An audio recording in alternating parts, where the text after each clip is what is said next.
এই প্রখর গরমে ভাতের সাথে বিরির ডাল, আলু পোস্ত আর মাছ ঝাল দিয়ে থাকলে বাঙালিদের আর কিছুই চাই না, তাই না? তাই আজকে আমি আপনাদের সাথে শেয়ার করব খুব সুস্বাদু আর পারফেক্ট বিরির ডালের রেসিপি।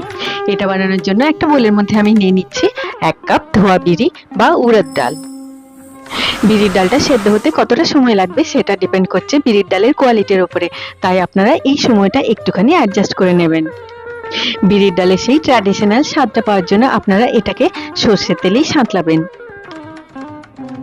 তেলটা গরম হয়ে যাবার পরে এর মধ্যে আমি দিয়ে দিলাম 2টো তেজপাতা আর 2টো শুকনো লঙ্কা। আদাটা থেকে খুব সুন্দর একটা সুগন্ধ আসছে। এবার এর মধ্যে দিয়ে দিলাম 1/4 টিস্পুন হিং, দিয়ে দিলাম মাঝখান থেকে চিড়ে নেওয়া 2টো কাঁচা লঙ্কা। আপনি যদি ঝাল খেতে বেশি পছন্দ করেন তাহলে এর মধ্যে আরো কিছুগুলো কাঁচা লঙ্কা দিতে পারেন। যাদের ডায়াবেটিস আছে তাদের জন্য এই বিরির ডাল খাওয়াটা খুবই উপকারী। আপনারা এইভাবে একবার বিরির ডাল বানিয়ে গরম ভাতের সাথে খেয়ে দেখুন, দেখবেন বারবার বানাতে ইচ্ছে করবে। সবাই খুব ভালো থাকবেন। আবার আপনাদের সাথে আমার দেখা হবে আমার নেক্সট ভিডিওতে। Take care.